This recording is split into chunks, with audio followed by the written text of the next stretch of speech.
Assalamualaikum warahmatullahi wabarakatuh. Perkenalkan, nama saya Alia Nurhikmah dengan nomor NIM 2011522009, jurusan Sistem Informasi Fakultas Teknologi Informasi Universitas Andalas. Pada kesempatan kali ini, saya akan menjelaskan dan mendemokan tentang program pencarian dan pengurutan pada Borland C++ Builder 6. Selamat menyaksikan. Hal yang pertama kita lakukan yaitu menjalankan program atau merun program yang telah kita buat. Nah, di sini kita disuruh untuk menginputkan data. Sekarang saya akan menginputkan sembarang data ya. Saya akan menginputkan sembarang data.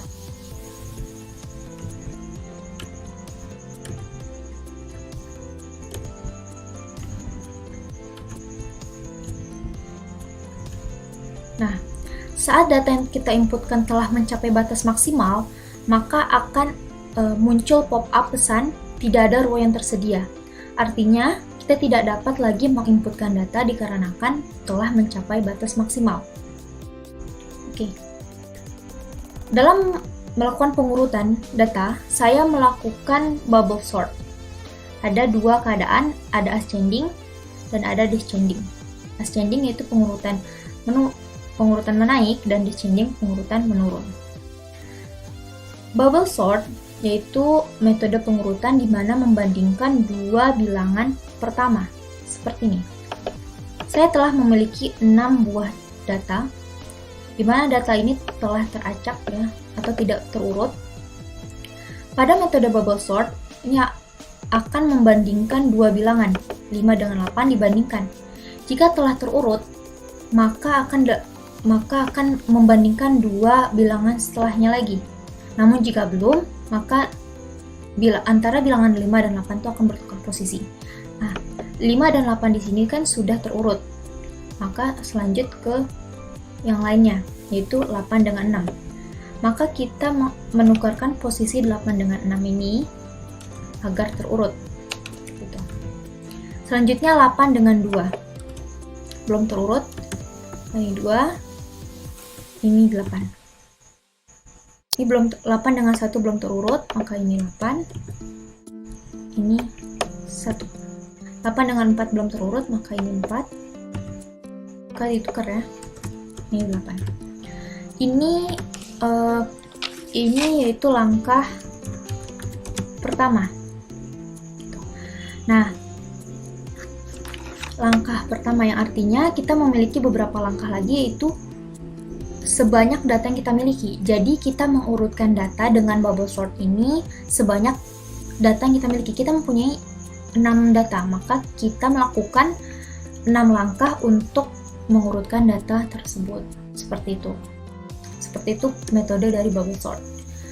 Nah, kita akan mengurutkan secara ascending.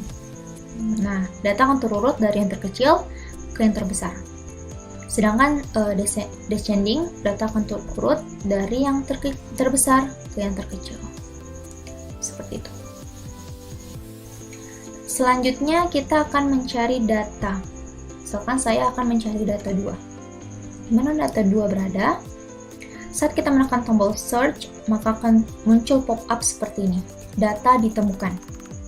Data ditemukan pada indeks ke-1 dan data ditemukan pada indeks ke-2. Data yang mana ditemukan? Itu data angka 2. Misalkan saya mau mencari data 24. Saat saya mengklik search, maka akan muncul pop-up bahwa data tidak pernah diinputkan. Cari data yang lain. Artinya, data yang kita ingin cari, data 24 ini, tidak pernah kita masukkan pada list box 1 ini. Sehingga saat kita mengklik search, maka akan muncul pop-up seperti ini. Selanjutnya button atau tombol clear all nih digunakan untuk menghapus semua bilangan atau semua data atau semua yang terisi, baik itu edit text, baik itu seperti ini atau list box, sehingga dapat digunakan seperti sedia kala atau dapat digunakan seperti semula gitu, karena sudah di reset seperti itu.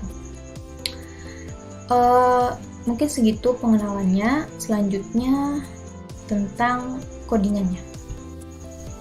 Nah, codingannya ini kita akan mengenalkan dulu. Ini bahan-bahannya. Nah, di sini ada edit. Edit ini berguna untuk menginputkan data. Dimana karena edit itu berguna untuk menginputkan data, maka tidak ada sintak atau perintah pada edit ini. Kita tidak mengisi atau melakukan program atau sintak pada edit 1 ini, dikarenakan edit 1 ini hanya melakukan proses penginputan data saja. Maka nanti data yang diinputkan pada edit 1 ini akan masuk kepada listbox 1 yang dibantu oleh tombol input. Nah, tombol input ini apa perintahnya? Seperti ini. Nah, sebelumnya saya akan memberitahu pada kalian semua variabel global yang saya gunakan dalam melakukan program pencarian dan pengurutan ini. Saya menggunakan dua array, yaitu array A dan array B dengan indeks 15 atau jumlah datanya 15 dan bertipe integer. Selain itu, saya menggunakan variabel lain yang sama-sama bertipe integer, yaitu variabel n, variabel a, variabel temukan, dan variabel kondisi. Di sini untuk membantu program yang akan saya buat. Selanjutnya tadi input ya, saya akan menjelaskan tentang input nih. Di sini ditulis percabangan n kecil dari 15, dimana artinya jika terpenuhi maka ini akan dijalankan. Nah, array A dengan indeks n akan dirubah dari tipe data string ke integer, karena pada sesungguhnya edit itu baik edit 1, 2, 3 atau selanjutnya itu D itu digunakan pada data yang bertipe string, sehingga data yang bertipe integer itu harus diubah ya dari string ke integer. Nah, selanjutnya itu ada listbox 1 clear. Di sini digunakan untuk menghapus data yang telah kita masukkan, sehingga data itu tidak bertumpuk saat kita menginputkan data yang lain gitu, data selanjutnya. Kemudian kita akan melakukan perulangan for di dalam percabangan if ini, dimana di sini kondisinya ini banyaknya data yang akan diinputkan ya. Jika memenuhi kondisi, maka listbox 1 ini akan menambahkan array A indeks i dengan n yang terus bertambah seperti itu sampai batas n kecil dari 15. Jika kondisi ini tidak memenuhi, else atau yang kita kenal dengan else ini, maka akan muncul pesan bahwa tidak ada ruang yang tersedia. Artinya sudah habis atau sudah penuh, sudah maksimal data yang kita masukkan pada listbox 1. Pada edit 1 ini yang masuk pada listbox 1 ini. Edit 1 clear dan edit 1 set focus ini berguna untuk, yang clear ini berguna untuk menghapus data yang telah kita masukkan, data pertama kali, sehingga saat kita memasukkan data yang kedua, data yang ketiga, data yang keempat dan seterusnya, maka data tersebut itu tidak menumpuk gitu. Sedangkan edit 1 set focus ini berguna untuk memfokuskan kursor agar tetap berada pada edit 1. Seperti itu.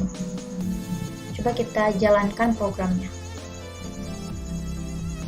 Nah, misalkan kita masukkan 12 ya. 12. Nah, kan ini dihapuskan gitu. Kita akan melakukan pengurutan yaitu dengan metode bubble sort, di mana bubble sort ini merupakan metode yaitu membandingkan dua bilangan pertama. Jika dua bilangan pertama ini telah terurut, maka dilanjutkan dengan dua bilangan pertama selanjutnya, kemudian dilanjutkan dengan dua bilangan selanjutnya sampai akhir. Kalau belum terurut, maka akan terjadi pertukaran posisi di antara dua bilangan yang belum terurut tersebut.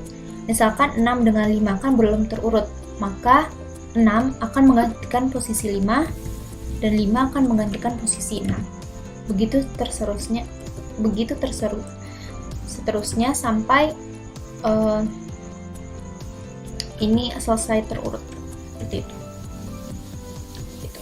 Nah, dengan 3 berarti ini 9, ini dengan 3. Ini merupakan langkah pertama. Dan kita masih membutuhkan beberapa langkah lagi untuk menyelesaikan atau mengurutkan bilangan ini. Karena banyaknya langkah yang digunakan dalam melakukan bubble sort ini sama dengan banyaknya data yang kita punya. Nah, di sini saya ada dua kondisi, yaitu ascending dan descending. Ascending yaitu pengurutan menaik, yaitu mengurutkan dari data dari yang terkecil ke yang terbesar, sedangkan descending yaitu pengurutan data atau bilangan itu dari yang terbesar ke yang terkecil. Coba ascending. Ascending yang pertama yaitu melakukan perulangan for dengan kondisi in i sama dengan 0, i kecil dari n, dan i plus plus. Ini kondisinya atau banyaknya langkah yang kita lakukan atau kita butuhkan dalam pengurutan data.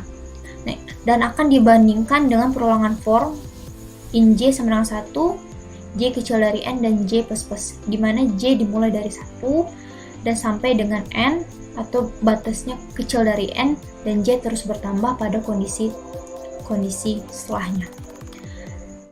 Array A dengan indeks j akan dibandingkan dengan array A dengan indeks j kurang 1. Dimana jika array A dengan indeks j kurang 1 lebih kecil dibandingkan dengan array A dengan indeks j, maka akan terjadi perintah ini, perintah pertukaran tempat dengan variabel temporary integer. Selanjutnya, jika for terpenuhi, maka data array A dengan indeks j akan dimasukkan pada list box kedua. Itu. Kemudian selanjutnya yaitu mengenai descending. Nah, descending ini sama dengan ascending, yang membedakannya yaitu perbandingan dengan array A dengan indeks j dengan array A dengan indeks j kurang 1.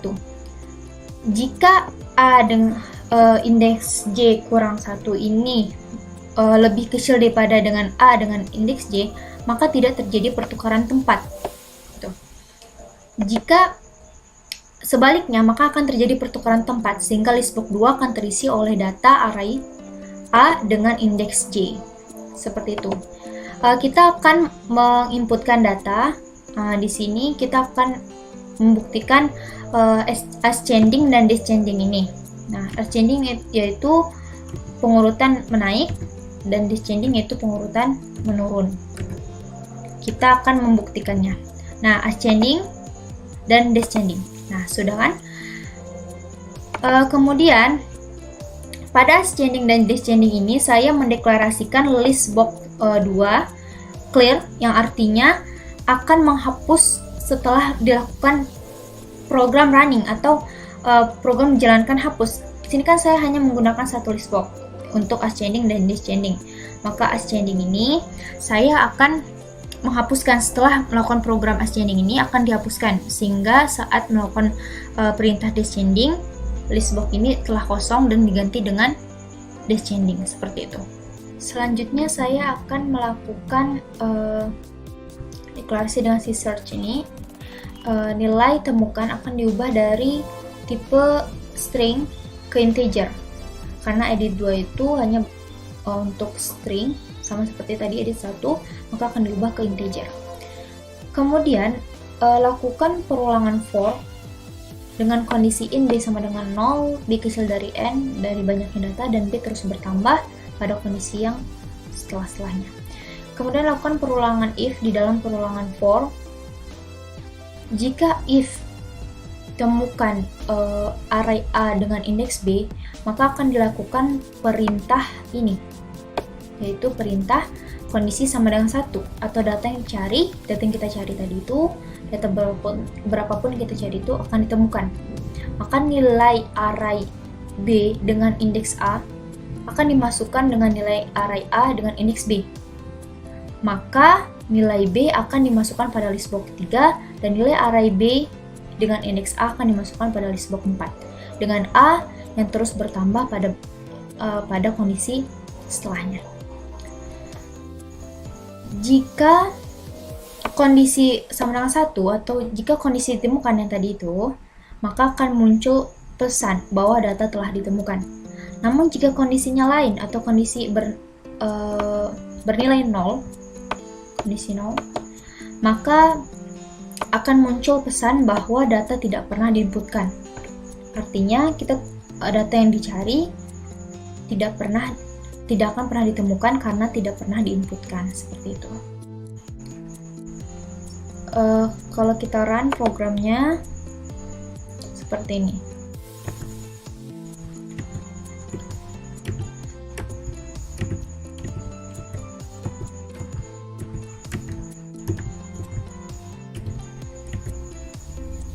Tidak ada ruang yang tersedia, maka kita cari data. Misalkan kita cari data 3. Maka data 3 ada pada data ditemukan ya, karena memang ada di situ. Ditemukan pada indeks ke-1 dan ditemukan pada indeks ke-7. Kalau kita mencari data 30, maka data tidak pernah diinputkan. Ya, artinya data tidak ditemukan karena tidak pernah diinputkan. Selanjutnya yaitu perintah clear all. Ya, seperti kita tahu bahwa clear all itu menghapus seluruh dari data yang kita masukkan, yaitu dari data edit atau dari data listbox ini. Bagaimana sintaknya? Seperti ini sintaknya. Kita akan menghapus edit 1 atau data yang ada pada edit 1-nya akan dihapus, data yang ada pada edit 2 akan dihapus, pada listbox 1, 2, 3, dan 4 akan dihapus. Nah, N sama dengan 0. Kita deklarasikan N sama dengan 0. Kenapa? Ini dikarenakan saat kita menghapus semua data, maka kita bisa menggunakan program itu lagi, gitu kan, tanpa harus merun lagi. Kita bisa langsung menggunakan program itu karena telah di-reset dari awal, dan itu sama dengan program yang pertama. Seperti itu. Terima kasih atas perhatian semuanya. Apabila ada kesalahan dalam penyampaian materi, saya mohon maaf. Saya Alini Rihma, pamit undur diri. Wassalamualaikum warahmatullahi wabarakatuh.